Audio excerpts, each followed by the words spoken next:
அன்னைக்கு விடிஞ்சதும் அப்பா சண்முகமும் மக ரவியும் காஃபிக்காக சோஃபால உட்காந்துக்கிட்டு இருந்தாங்க. அப்போ மருமக மீனா கிச்சன்ல பரபரப்பா எல்லா வேலைகளையுமே இழுத்து போட்டு பண்ணிக்கிட்டு இருந்தா. ஆனா மாமியார் லக்ஷ்மி சும்மாவே இடுப்புல கைய வச்சு அவளை பார்த்துக்கிட்டே இருந்தாங்க. இதையெல்லாம் பார்த்து கொண்டிருந்த மாமனார் சண்முகம், ஏமா லக்ஷ்மி, இப்பதான் நீ ஹெட்மாஸ்டர் வேலையிலேருந்து ரிட்டையர்ட் ஆயிட்ட.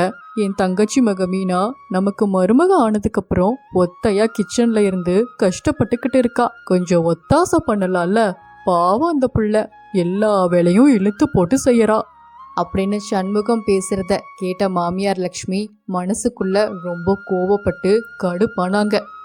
ஆமா, உங்க 2 பேத்துக்கு எப்படி சொல்லி புரிய வைக்கிறதுனே தெரியல. இது வேலை செய்யற மருமக இல்ல, திருட்டு மருமக. நீங்க பேசுறதெல்லாம் ஒட்டு கேட்டுட்டு இப்பதான் கிச்சனுக்கு வந்து சமைக்கிற மாதிரி நடிக்கிறா. நீங்க போனதுக்கு அப்புறம் மீண்டும் எல்லாத்தையும் என் கையில கொடுத்துட்டு போய் டிவி பார்க்க உட்காந்துருவா. எல்லாம் என் தலை எழுத்து அப்படின்னு மனசுக்குள்ளேயே பழம்புனாங்க. அதுக்கப்புறம் ரவியும் சண்முகமும் வாக்கிங் போறதுக்காக வெளியே போனாங்க. உடனே அதை பார்த்த திருட்டு மருமக மீனா கொஞ்சம் கூட தாமதிக்காம ஓடி போய் அவங்க அத்தை கையில கரண்டிய கொடுத்துட்டு, அத்தை இந்தாங்க, எல்லா வேலைகளையும் நீங்களே பாருங்க. இங்க பாரு மீனா, இதெல்லாம் நல்லா இல்ல சொல்லிட்டேன். அப்பாவும் பிள்ளையும் இருக்கும்போது வேலை செய்யற மாதிரி நடிக்கிறதும், அவங்க போனதுக்கு அப்புறம் எல்லா வேலைகளையும் ஏன் தலையில கட்டுறதும், நீ பண்ற வேலை தெரியாதவங்க நீ கஷ்டப்படுறேன்னு நினைச்சு ஆனா வசதியா பேசிக்கிட்டு இருக்காங்க. மருமக மீனா பேசுறது எதுவுமே காதுல வாங்காம, ஐயோ அத்தை, இப்படியே பேசிக்கிட்டு நின்னா எப்படி? வாக்கிங் போன மாமனாரும் உங்க பிள்ளையும் வந்துடுவாங்க. அந்த ஆபீஸ் போகணும்னு குதிப்பாங்க. அவங்க வர்றதுக்குள்ள டிஃபன் செய்ய வேணாம்? போங்க போங்க, நீங்க போய் டிஃபனை செஞ்சு காஃபியை ரெடி பண்ணி வைங்க. மணி 7 ஆச்சுல்ல, டிவில ராசிபலன் போட்டிருப்பாங்க, நான் போய் அத பாக்குறேன் அப்படின்னு சொல்லிட்டு திருட்டு மருமக வழக்கம் போல அவ வேலைய காட்டிக்கிட்டா. வேற வழியே இல்லாம திருட்டு வேலை பண்ணி கொண்டு இருக்க மீனா மேல கோபத்தை காட்ட முடியாம காலைய டிஃபனையும் செய்ய ஆரம்பிச்சாங்க. சமையல் வேலையெல்லாம் முடிச்சு பாத்திரம் கழுவி வீட்டையும் காஃபியும் போட்டாங்க. இந்த பக்கமா சோஃபால உட்காந்து டிவி பார்த்துக்கிட்டு இருந்த மருமகளுக்கு அவங்க அம்மா கிட்ட இருந்து ஒரு கால் வந்துச்சு. என்னடி மீனா, எப்படி இருக்க? நல்லா இருக்கேமா, நீ எப்படி இருக்க? நல்லா இருக்க. ஆமா, அங்கயாவது வீட்டு வேலையெல்லாம் பண்ணறியா, இல்ல சும்மாவே உட்காந்துக்கிட்டு இருக்கியா? அம்மா, எதுக்குமா பண்ணணும்? அதுதான் எல்லாத்தையும் என் மாமியார் பாத்துக்கிறாங்களே. ஏண்டி, நம்ம வீட்ல இருக்கும் போதுதான் சும்மாவே இருந்த, அங்கயாவது ஏதாவது வேலைய செய்ய வேண்டியது தானே. எல்லா வேலையையும் உங்க மாமியார் கிட்டயே கொடுக்காத, அவங்களும் வயசானவங்க தானே. அட போமா அப்படின்னு சொல்லிட்டு மீனா அவங்க அம்மா சொன்னத காதலையே வாங்கிக்கல. அப்ப வாக்கிங் போன மாமனார் சண்முகமும் ரவியும் வரத பார்த்தா மீனா, ஐயோ இவங்க 2 பேரும் வராங்களே, நான் போய் வேலை செய்யற மாதிரி நடிக்கணும் அப்படின்னு வேக வேகமா கிச்சனுக்கு போனா மீனா. அத்தை, நீங்க வேலை செய்ததெல்லாம் போதும், போய் சோஃபால உட்காருங்க, உங்களுக்கு நான் காஃபி எடுத்துட்டு வரேன். ஏன் மருமகளே, காலையில டிஃபனுக்கு பூரியும் கிழங்கும் பண்ணிட்டேன், காஃபியையும் போட்டு வச்சுட்டேன், ஊத்திட்டு வரதுதான் பாக்கி, நானே ஊத்திட்டு வரனே. அத்தை, நான் இருக்கும்போது நீங்க இந்த வேலையெல்லாம் செய்யலாமா? போங்க போங்க, போய் ஹால்ல உட்காருங்க, நானே காஃபி போட்டு இல்ல போட்டிருக்க காஃபிய எடுத்துட்டு வந்து தரேன் அப்படின்னு நக்கலா பேசினா மீனா. அப்பாவி மாமியார் லக்ஷ்மி அதையெல்லாம் கேட்டுட்டு சோஃபால வந்து உட்கார்ந்துட்டு இருந்தாங்க. அப்போ மாமனார் சண்முகமும் ரவியும் வாக்கிங் போயிட்டு உள்ள வந்தாங்க. மருமக கிச்சன்ல கஷ்டப்பட்டு வேலை செய்யறதும் மாமியார் லக்ஷ்மி ஜாலியா டிவி பார்த்து கொண்டு இருக்கிறத பார்த்த சண்முகத்துக்கு கோபம் தான் வந்துச்சு. அதுக்கப்புறம் திருட்டு மருமக மீனா அவங்க அத்தை போட்டிருந்த காஃபியை எடுத்துட்டு அவ செய்த மாதிரி எல்லாத்துக்கும் கொடுத்தா. அதுக்கப்புறம் டீய கொடுத்த மீனா, அத்தை நீங்க சொல்ற மாதிரி நான் கேட்கணும்னு சொன்னீங்க இல்லையா, அதே மாதிரி தான் எல்லா வேலையும் பார்த்துக்கிட்டே இருக்கேன். இதுல உங்களுக்கு ஏதாவது பிடிக்கலைன்னா நீங்க என்ன திட்ட கூட செய்யலாம் அத்தை அப்படி சொன்ன போது 2 பேரும் லக்ஷ்மி அம்மாவை கோவமா பார்த்தாங்க. லக்ஷ்மி அம்மாவுக்கு என்ன நடக்குதுன்னே தெரியாம குழப்பமா பார்த்தாங்க. ஏமா லக்ஷ்மி, வெளியே கிளம்பணும், குளிச்சுட்டு வர்றதுக்குள்ள டிஃபன் எடுத்து வை. ஐயோ மாமா, நான் இருக்கும்போது அத்தை எதுக்கு எல்லா வேலையும் செய்யணும்? யாமா மருமகளே, காலையில எல்லாத்துக்கு முன்னாடி எந்திரிச்சு எல்லா வேலையும் நீ ஏன் பாக்கற? உங்க அத்தையும் கொஞ்சம் வேலைய பார்க்கட்டுமே அப்படின்னு சொல்லிட்டு சண்முகம் உள்ள போன கொஞ்ச நேரத்துல ரவியும் ஆபீஸ்க்கு கிளம்புறதுக்காக உள்ள போனா. வேற வழியே இல்லாத லட்சுமி அம்மா கிச்சனுக்கு போய் டிஃபன் எல்லாம் எடுத்து வச்சுக்கிட்டு இருந்தாங்க. அதுக்கப்புறம் அப்பாவும் பிள்ளையும் ரெடியாகி டைனிங் டேபிளுக்கு வரத பார்த்த மீனா அவசர அவசரமா ஓடி போய் லட்சுமி அம்மா பக்கத்துல நின்னா.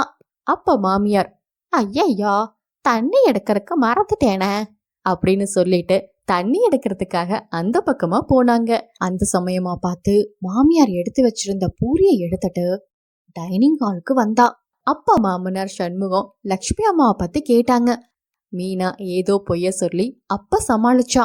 டைனிங் ஹால்ல சாப்பிட்டுட்டு இருந்த மாமனார் சண்முகமும் ரவியும் அவ செய்த சமையல புகழ்ந்து பேசி கொண்டு இருந்தாங்க. இதையெல்லாம் கேட்ட லட்சுமி அம்மா கோபத்தோட கிச்சன்ல இருந்து வெளியே வந்தாங்க. இந்த திருட்டு மருமகளை நம்ம எப்படியாவது மாட்டி விடணும். இரு இதுக்கு ஒரு சரியான யோசனை பண்ணற அப்படின்னு ஒரு திட்டம் போட்டாங்க மாமியார் லக்ஷ்மி. மறுநாள் காலையில, ஏங்க நான் போய் எங்க அக்காவை பார்த்துட்டு வாரேன், அவங்களுக்கு உடம்புக்கு முடியலையா, நான் வரதுக்கு 2 நாள் ஆகும் அப்படின்னு ஒரு பொய்ய சொல்லிட்டு மீனவை பார்த்து சிரிச்சுக்கிட்டு அங்கிருந்து கிளம்பி போனாங்க. மாமியார் போறத பார்த்த மீனாவுக்கு ஒரே ஷாக்கு. என்ன பண்ணுறதுனே தெரியாம முழிச்சுக்கிட்டு நின்னுட்டு இருந்தா. மறுநாள் காலையில வழக்கம் போல சண்முகமும் ரவியும் டைனிங் ஹால்ல உட்கார்ந்துட்டு இருந்தாங்க. அப்போ மீனா டிஃபன் செய்து எடுத்துட்டு வந்தா. அதை சாப்பிட்ட மாமனார் சண்முகமும் ரவியும் வாயிலையே வைக்க முடியாம தூணு கீழே துப்பிட்டாங்க. என்னாச்சுங்க, ஏன் துப்பிட்டீங்க? என்ன மருமகளே இது, பொங்கல் வாயிலையே வைக்க முடியல, ஒரே உப்பா இருக்கு. என்ன மீனா இது, காலையில காஃபி அப்படி போட்டிருக்க, இப்போ பொங்கல் சுத்தமா நல்லா இல்ல. ஃப்ளோர்ல பாரு எவ்வளவு குப்பையா இருக்கு. கிச்சனுக்குள்ள போனா சிங்கிள் இருக்கிற பாத்திரம் எல்லாம் நாத்தம் வருது அப்படின்னு அவ செய்யற டிஃபன் எல்லாம் நல்லா இல்லைன்னு கண்டுபிடிச்சாங்க. ஏங்க, நான் என்னமோ திருட்டுத்தனம் பண்றேன்னு நீங்க நினைக்கிறீங்க போல. கரெக்டா சொன்ன மீனா, இப்பதான் உன் திருட்டு வேலையெல்லாம் வெளியில வருது. இவ்வளவு நாளா எங்க அம்மா சமைச்ச சாப்பாட்டை எடுத்துட்டு வந்து நீதான் சமைச்சேன்னு பொய் சொல்லியிருக்க அப்படின்னு பொய் சொன்னதை கண்டுபிடிச்சா ரவி. மீனாக்கு என்ன செய்யறதுனே தெரியாம திக்கு முக்க ஆயிப்போச்சு. அப்போ மாமியார் லட்சுமி உள்ள வந்தாங்க. இப்பவாவது உங்களுக்கு உண்மை தெரிஞ்சதே. இந்த பொண்ணு மீனா என்கிட்ட எல்லா வேலையும் வாங்கிக்கிட்டு இவ செஞ்ச மாதிரி நடிச்சுக்கிட்டு இருந்தா. இதையெல்லாம் வெளிப்படுத்தத்தான் என் அக்கா வீட்டுக்கு 2 நாள் போனேன். இப்ப புரியுதா? உங்க மருமகளை தலையில தூக்கி வச்சுட்டு சப்போர்ட் பண்ணிக்கிட்டு இருந்தீங்களே அப்படின்னு மாமியார் சொல்லும்போது, மாமா என்ன மன்னிச்சிடுங்க மாமா. ஏங்க, நீங்களும் என்ன மன்னிச்சிடுங்க. எங்க வீட்டில் இருக்கும்போது நான் எந்த வேலையுமே பண்ணினதில்ல. எங்க அம்மா அடிக்கடி சொல்லுவாங்க எல்லா வேலையும் கத்துக்கோன்னு. அப்ப புரியல, ஆனா எல்லா கஷ்டமும் இப்ப புரியுது அப்படின்னு எல்லாத்துக்கிட்டையும் மன்னிப்பு கேட்டா மீனா. அதுக்கப்புறம் மாமியார் லக்ஷ்மி கிட்ட வேலையும் கத்துக்கிட்டா. சோம்பேறித்தனத்தோட இருந்தா வாழ்க்கையில முன்னுக்கே வர முடியாது. பொறுப்போட இருந்தா எதை வேணாலும் கத்துக்கலாம். அந்த கிராமத்துல லக்ஷ்மி அம்மா குடும்பம் ரொம்ப ஏழ்மையான குடும்பம். அவங்க அன்றாட தேவைக்கே காய்கறி வியாபாரம் பண்ணிக்கிட்டு வந்தாங்க. ஒரு நாள் மருமக பொன்னி, என்னத்த காய்கறி வியாபாரத்துக்கு போனீங்களே, இவ்வளவு சீக்கிரமா வந்துட்டீங்க? நான் என்னத்தம்மா சொல்லறது, வெயில் கொளுத்து எடுக்குது. அது மட்டும் இல்லாமா காலையிலிருந்து சரியா வியாபாரமும் இல்லை. என்ன பண்ணறதுன்னு தெரியாம இருக்கிற காய்கறி எல்லாம் எடுத்துட்டு வந்துட்டேன். இனி நாளைக்கு தாமா வியாபாரத்துக்கு போகணும். அத்தை, இந்த காய்கறி எல்லாம் இனி ஒரே நாள்லயே வாடி போயிடும். இதை எடுத்துட்டு போய் நாளைக்கு வியாபாரம் பண்றேன்னு சொல்றீங்களே, எப்படி வியாபாரம் ஆகும்? எனக்கும் என்ன பண்ணறதுன்னு தெரியலம்மா. பேசாம இதையெல்லாம் தூக்கி குப்பையில போடு, அப்படி இல்லைன்னா மாட்டுக்கு தூக்கி போடு, அதாவது திங்கட்டும். எனக்கு எப்படியும் நஷ்டம்தான் அப்படின்னு ரொம்ப சோகமா சொல்லிட்டு வீட்டுக்குள்ள போனாங்க லக்ஷ்மி அம்மா. பொன்னி அந்த காய்கறி எல்லாம் பார்த்து என்ன பண்றதுனே தெரியாம யோசிச்சுக்கிட்டு இருந்தா. சிறிது நேரத்திலேயே பொன்னியோட தோழி ராதா அங்க வந்தா. என்ன பொன்னி, உன் மாமியார் தான் காய்கறி வியாபாரம் பண்றாங்கன்னு நினைச்ச. இப்ப என்னடான்னு பார்த்தா நீயும் ஆரம்பிச்சிட்டியா? அப்படியெல்லாம் ஒன்றும் இல்லடி, காய்கறி எல்லாம் கொஞ்சம் மிச்சம் ஆயிடுச்சு. இதை வேஸ்ட் பண்ண மனசும் வரல. அதுதான் இப்படி எல்லா காய்கறிகளையும் வெட்டி கலந்து பேக்கிங் பண்ணிக்கிட்டு இருக்கேன். என் பொன்னி, இது நல்ல ஐடியாவா இருக்கே. பேசாம இந்த பேக்கிங் பண்ண காய்கறி எல்லாம் என்கிட்ட கொடுத்துரு. நான் என் மளிகை கடையில வச்சு வித்து உனக்கு காசா தரேன் அப்படின்னு சொல்லவும் பொன்னிக்கும் ரொம்ப சந்தோஷமா போச்சு. பேக்கிங் பண்ண காய்கறிகள் எல்லாம் எடுத்து ராதா கிட்ட கொடுத்தா.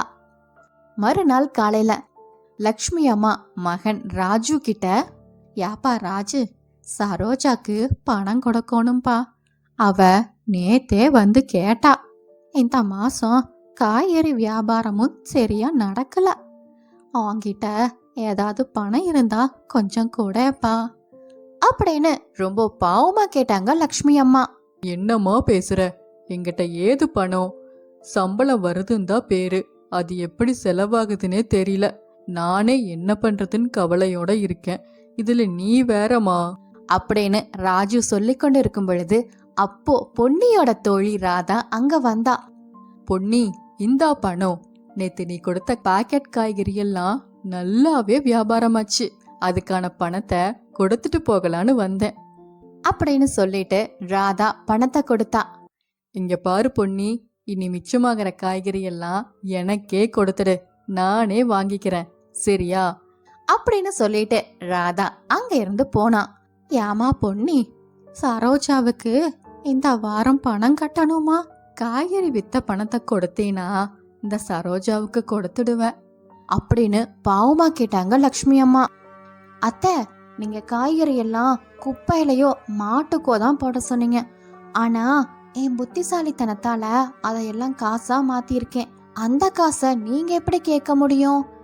எனக்கு வேற செலவு இருக்கு அப்படின்னு மூஞ்சில் அடிச்ச மாதிரி பேசிட்டு உள்ள போனா பொன்னி. பாவ மாமியார் சரோஜாவுக்கு காசு கொடுக்கணும்னு நினைச்சு ரொம்ப சோகமா இருந்தாங்க. மறுநாள் காலையில பொன்னி காய்கறி எல்லாம் வித்த பணத்தை எடுத்துட்டு கடத்தெருவுக்கு போனா. கடைக்கு போற வழியில மாமியார் கடையில உட்கார்ந்துகிட்டு இருந்தத பார்த்தா. என்ன இவங்க ரொம்ப சோகமா உட்கார்ந்துகிட்டு இருக்காங்க? சரி, போய் என்னன்னு கேப்போம் அப்படின்னு நினைச்சு மாமியார் கிட்ட வந்தா. அத்தை, என்ன கவலையோட உட்கார்ந்துகிட்டு இருக்கீங்க? என்ன ஆச்சு? இப்பதான் பொன்னி, சரோஜா வந்து பணத்தை கேட்டா. பணம் இல்லைன்னு தெரிஞ்சதுக்கு அப்புறம் வியாபாரம் பண்ற தெராச எடுத்துட்டு போயிட்டா. பணத்தை கொடுத்துட்டு அத வாங்கிக்கோன்னு சொல்லிட்டு போறா அப்படின்னு ரொம்ப கவலையா சொன்னாங்க லக்ஷ்மி அம்மா. பொன்னி அதை நினைச்சு மனசுக்குள்ளேயே சந்தோஷப்பட்டா. இனி இந்த காய்கறி எல்லாம் நமக்கு தான், பேக்கிங் செய்து ராதா கிட்ட கொடுத்துட வேண்டியதுதான் அப்படின்னு மனசுக்குள்ளேயே கணக்கு போட்டா பொன்னி. சரித்த, நான் கடத்தெருவு வரைக்கும் போயிட்டு வந்துடுறேன் அப்படின்னு சொல்லி கிளம்பும் போது மாமியார் காலடியில ஒரு பர்ஸ பார்த்தா பொன்னி. அத்தை, இங்க பாத்தீங்களா? யாரோடைய பர்ஸ் யாரோ தவறுதலா வெட்டிட்டு போயிட்டாங்க. எங்க பொன்னி, காட்டு. அட, இது நம்ம சரோஜாவோட பர்ஸ். அவ இங்க வந்த போது தவறுதலா விட்டுட்டு போயிட்டான்னு நினைக்கிறேன். அப்படியாத்த? சரித்த, போற வழியில சரோஜா அக்காவை பார்த்து கொடுத்துட்டு போயிடுறேன். அப்படியே கடத்தெருவுக்கும் போயிட்டு வந்துடுறேன் அப்படின்னு சொல்லும்போது, உனக்கு எதுக்குமா சிரமம்? கொடு, நானே சரோஜா வந்ததுக்கு அப்புறம் கொடுத்துட்றேன். நீ கடத்தெருவுக்கு போயிட்டு வா அப்படின்னு சொல்லி மாமியார் அந்த பர்ஸை வாங்கி வச்சுக்கிட்டாங்க. பொன்னி கடத்தெருவுக்கு போய் அவளுக்கு தேவையான பொருளை எல்லாம் வாங்கிட்டு ஒரு இடத்துல நின்னுக்கிட்டு இருந்தா. அப்போ சரோஜா அங்க வந்தாங்க. அக்கா, வாங்கக்கா, உங்களை பார்த்து எவ்வளவு நாள் ஆச்சு? ஆமா, எப்படி இருக்கீங்க? நல்லா இருக்கேன் பொன்னி. ஆமா, அவன் மாமியார் கிட்ட கொடுத்த கடனை கேட்டா பணம் இல்லைன்னு சொல்றாங்க. நீ என்னடான்னு பார்த்தா கடத்தெருவுக்கு போய் இத்தனை பொருள்களை வாங்கிட்டு வர. அக்கா, அந்த கடனுக்கும் எனக்கும் எந்த சம்பந்தமும் இல்ல.